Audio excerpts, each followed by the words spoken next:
kang pagpupuslit ng mga unmarked fuel na harang ng otoridad. Ito matapos madiskubre ng Bureau of Customs, Coast Guard ng Pilipinas at PNP CIDG sa isang pantalan sa Batangas ang isang oil tanker na posibleng sangkot sa paihi scheme. Nagbabalik si Luis Erispe para sa sentro ng balita. Isang motor tanker at mga truck. Ito ang naharang ng Bureau of Customs sa Subukin Port sa San Juan, Batangas kahapon.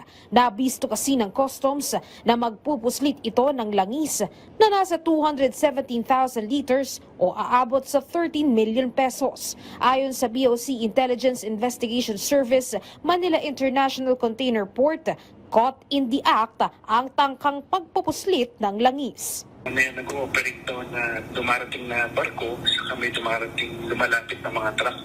Pag tumikit na sa pangpang itong vessel, caught in the act po natin na abutan kung saan naglilipat po ng langis o diesel mula doon sa motor tanker Felisa papunta doon sa mga lorry tanker trucks.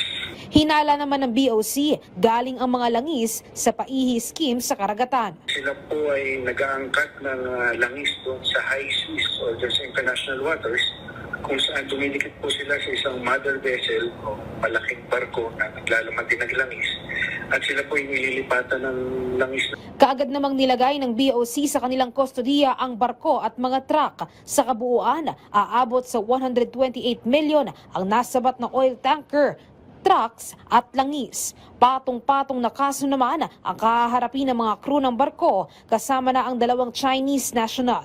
Muli namang paalala ng Customs, hindi lang ang oil industry ang apektado sa paihi scheme, kundi pati ang mga Pilipino dahil hindi sigurado ang kaligtasan ng mga langis na ito. Luisa Erispe para sa Pambansang TV sa Bagong Pilipinas.